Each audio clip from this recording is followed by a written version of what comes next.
And tonight, our state is bracing for a surge in evictions. The federal eviction moratorium, the one that was repeatedly extended, is finally set to expire here at the end of the month. And that reality is something dozens of local tenants are already facing, and some fear it could lead to homelessness. WHO 13's Kaylin Thompson joins us now with this story.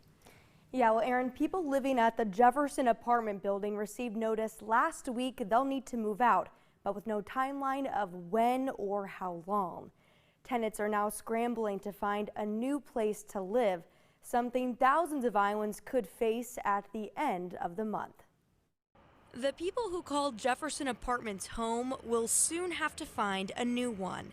Tenants received this letter from the Kraus Group just before the weekend that said the property does not meet their standards and they are starting the process of vacating the building. People are just scared here. I have a place to go, so I'm going to be okay, I believe, but I'm really concerned about the people I know and I've lived here with for the last 2.5 years. It's a reality many Iowans may soon be faced with.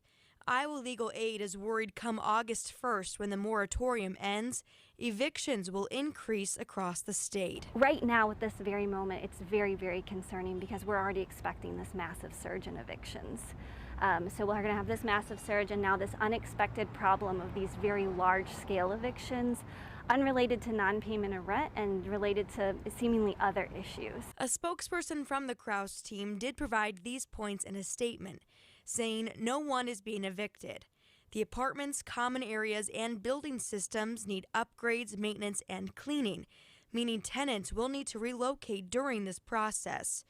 Also, the Kraus Group will work with residents to help them secure housing while the property undergoes necessary improvements.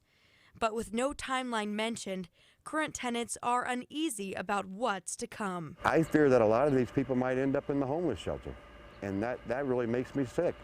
I mean, they're really decent people that don't deserve this. Residents at Jefferson Apartments tell me they have not been offered any help from the Kraus Group.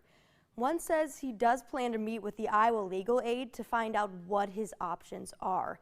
And the organization says the best thing people can do in this situation is to reach out early. So you can give them a call on the number on your screen or go online to iowalegal.aid.org. All right, Kaylin Thompson.